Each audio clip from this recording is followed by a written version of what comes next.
Old photographs are more than just frozen moments of the past. Sometimes they become the key to mysteries so profound they can turn our understanding of history on its head. This is precisely what happened with a single faded photograph from 1890, which depicted a group of men standing before a strange structure. At first, the image attracted little attention, but a detailed examination made experts recoil in horror. This discovery triggered a chain of events that cast doubt on official history, blurring the line between reality and fiction. Evening descended upon the quiet university town, enveloping it in a dense, damp fog that blurred the streetlights and transformed the familiar streets into the set of a mysterious tale. In the nearly empty Owl and Tome Cafe, a favorite haunt of students and professors, two figures sat at a table in the farthest corner. The air smelled of cold coffee and damp wool coats. They were Arthur Finley, a historian, and Clara Reed, a specialist in digital restoration. Their laptops were closed, and between the long, cold cups of coffee lay the sole reason for their sleepless nights, a reproduction of an old photograph. For 6 long, grueling weeks, this image had been their obsession, an enigma they could neither solve nor abandon. Most people, upon glancing at the faded image of a group of men in stark suits, would have simply shrugged and set it aside, but for Arthur and Clara, it was a portal into the unknown. Before we delve into the details of their investigation, we would like to ask for a small but very important token of your support. Your like and subscription to our channel would be the best form of gratitude for our work and will help us create even more fascinating stories. Thank you for being with us. Maybe we should stop? Arthur's voice was hoarse with fatigue. He ran a hand through his hair, once again replaying their string of failures in his mind. They had tried everything imaginable. Arthur, using his academic connections, sent inquiries to the most reputable historical archives in the country. Clara, in turn, posted the image on specialized forums dedicated to genealogy, the Victorian era, and unsolved mysteries. The responses, when they came at all, were depressingly uniform. On the forums, they were either ridiculed as fans of cheap hoaxes or politely advised to stop wasting the time of serious people. The archivists sent formal rejections.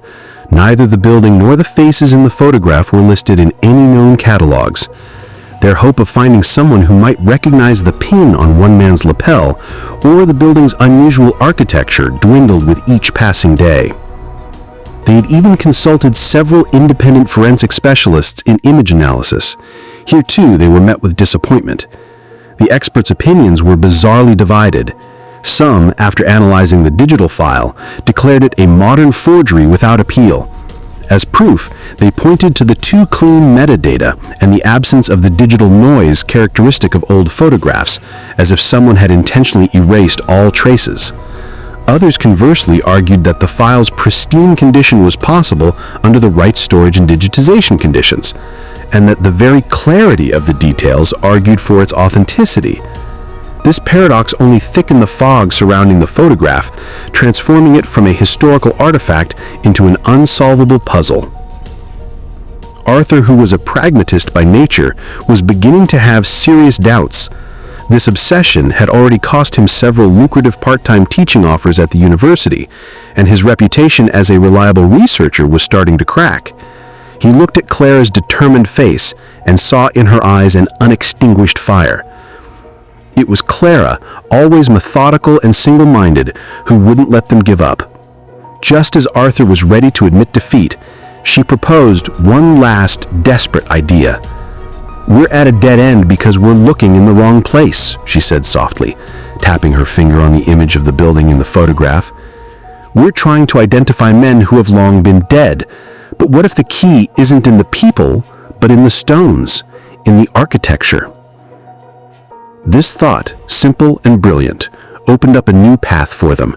If the figures in the photo were ghosts of the past, then their story might be encrypted in the unique details of the building before which they posed. And there was only one person who could possibly read that story: Professor Alan Rackham, a living legend, the leading authority on American Victorian architecture, known for his eccentric character and encyclopedic knowledge. With a new, albeit fragile sense of hope, they arranged a meeting. Turning to Rackham was their last chance. If he couldn't help them, they would make a pact to forget the photograph forever and return to their ordinary lives. But somewhere deep down, both Arthur and Clara knew that after everything they had been through, their lives would never be the same again. Professor Alan Rackham's office was not merely a room, but a veritable sanctuary of knowledge, where time itself seemed to have stopped. The air was thick, saturated with the sense of old paper, leather bindings, and the faint, lingering aroma of pipe tobacco. Countless books rose in uneven stacks from floor to ceiling, occupying every available space. On a massive oak desk, amidst rolled-up antique blueprints and yellowed manuscripts, a single lamp with a green shade burned, carving a circle of light out of the gloom and leaving the corners of the room in deep shadow. Rackham, a man whose name was synonymous with Victorian architecture, gestured for them to enter. His gray, perpetually disheveled hair and the sharp gaze from beneath his thick brows created the image of a genius who had no time for worldly trifles. He didn't waste time on pleasantries. His attention was completely fixed on the thin folder in Clara's hands. "Show me." His voice was dry and a little raspy, like an unoiled door hinge. With a tremor she tried in vain to hide, Clara retrieved the reproduction and carefully placed it within the illuminated circle on the desk. In impeccably sharp detail, the image revealed a group of a dozen men. Their stark suits, top hats, and confident postures unmistakably pointed to the late 19th century. But Arthur and Clara's gazes were fixed on the building behind them, a majestic structure of dark stone with an unusual portico and an elegant, almost sinister sign above the entrance that read, "The Order of the Phoenix." The professor put on a pair of thin, wire-rimmed glasses and leaned over the photograph. For several minutes, absolute silence reigned in the office, broken only by the ticking of an old clock on the wall. Rackham picked up a heavy magnifying glass and began to study the image slowly, millimeter by millimeter. He muttered something intelligible under his breath, noting the roof lines, the shape of the window arches, the unique stonework. Arthur and Clara exchanged tense glances. Finally, the professor straightened up. "Curious," he pronounced, showing little emotion.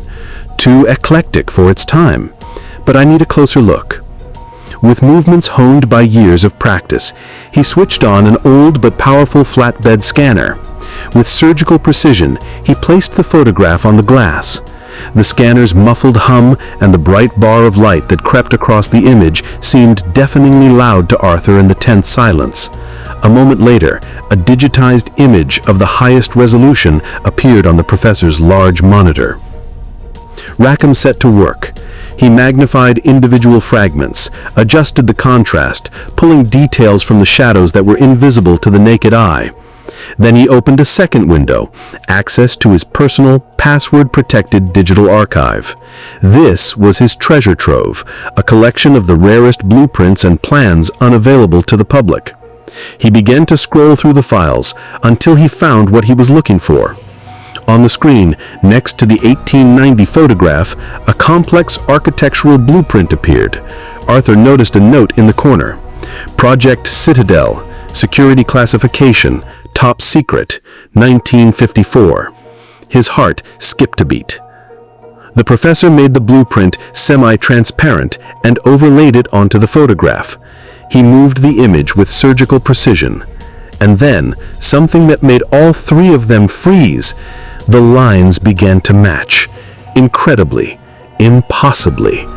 The distance between the columns of the portico, the unique curve of the arches above the windows, the ratio of the facade's height to its width, even the number of steps leading to the entrance, everything matched with mathematical precision. Rackham froze. His hand was poised over the mouse. He stared at the screen, and Arthur watched as the color slowly drained from his face, leaving behind a deathly, parchment-like pallor. The professor's lips moved silently. A chilling realization, as cold and sharp as a shard of glass, filled the room. "Where, for God's sake, did you get this?" he finally whispered, and his voice no longer held academic curiosity. It held a primal, genuine horror. He turned to them, his eyes wide with shock. He pointed a trembling finger at the screen. "This blueprint," he said, "this is a variant of a design for a secret government bunker from the Cold War. It was never built. Its existence was known to only a handful of people. It couldn't have existed in 1890. The professor leaned back in his chair, which groaned pitifully. The silence in the office became oppressive, heavy. It was clear the mysterious Order of the Phoenix, whoever these men were, weren't just posing in front of an unusual building. They were standing before a structure built from blueprints from the future. They possessed information that violated every conceivable law of time and logic, and this photograph was the irrefutable, terrifying proof. Just a few weeks before the fateful meeting in Professor Rackham's office, Arthur Finley's world had been a much simpler place. His life followed the predictable and calming rhythm of academic existence.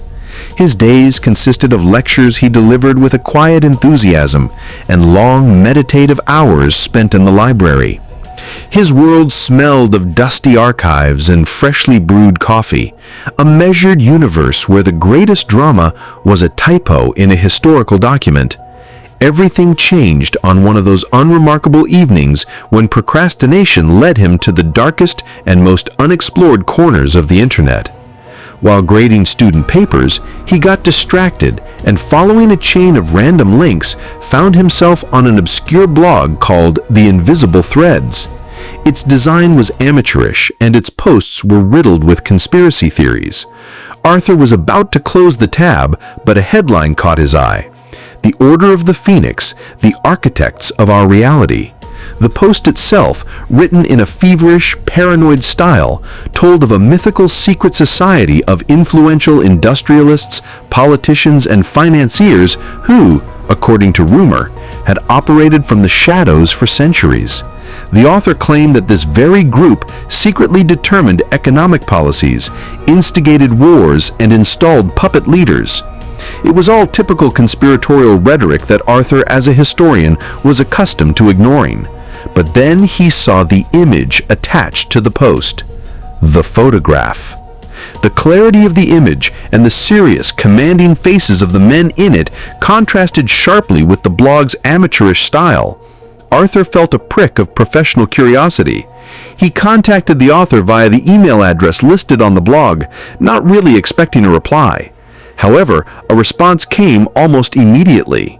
The author turned out to be a young, enthusiastic history student named Leo, who proudly reported that he had stumbled upon the photograph on a long-abandoned forum dedicated to alternative history. The forum itself was no longer active, and the image was one of the last surviving artifacts of this digital graveyard. Intrigued to his core, Arthur realized he needed help. He wasn't a specialist in digital media, and this required a professional's eye. He thought of Clara Reed. They were longtime colleagues, a perfect tandem. His deep knowledge of history was complemented by her mastery of digital restoration and analysis. After a moment's hesitation, he sent her the file with the photograph and a link to the blog, accompanying it with a short note. "Take a look at this. What do you think?" Their first phone call that evening lasted well past midnight. Clara's voice on the line was initially full of skepticism, but as she studied the image on her monitor, notes of genuine interest began to appear. It was she who breathed life into what Arthur would have dismissed as a mere internet legend. She explained that rumors of such secret societies had been circulating in certain circles for centuries. These weren't just tales for conspiracy theorists, but persistent narratives that surfaced in the memoirs of retired politicians, in private diaries, and as vague hints in old newspaper articles. Legends of an organization that, like a phoenix, was reborn under different names in different eras, always remaining in the shadows and influencing the course of history. But never, she said, had there ever been a single piece of tangible evidence, not a document, and certainly not a photograph. That conversation marked the beginning of their joint investigation, which quickly turned into an obsession. They divided the tasks.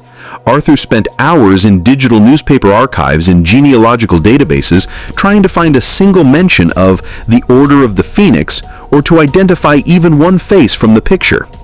Clara, for her part, ran reverse image searches on every conceivable platform, scoured cached versions of old web pages, and tried to trace the file's digital footprint. But all their attempts were in vain, as if they were hitting an invisible wall. The original forum post Leo had mentioned had vanished without a trace. In its place yawned a 404 error. The reverse image search yielded absolutely no results. It seemed this photograph existed nowhere else on the internet. The specialists they consulted for advice only shrugged, offering diametrically opposed opinions and further muddying the waters. Every path invariably led to a dead end. Every thread snapped. This silence, this digital void surrounding the image, was more eloquent than any words. They had in their hands an artifact that did not formally exist, a ghost from the past whose existence someone, it seemed, was trying very hard to erase. The ticking of the old clock, once a soothing background noise, now beat in unison with Arthur and Clara's frantic hearts. The atmosphere in Professor Rackham's office had changed irrevocably. The professor's words hung in the air, heavy and immovable. He whispered, "This is not just an academic scandal. It will call into question our entire history. You understand what you've gotten yourselves into? There are people who prefer that certain stories remain buried forever." They left the office and walked out into the evening gloom, submerged in a heavy silence. The fog, which had earlier seemed romantic, now felt ominous and chilling.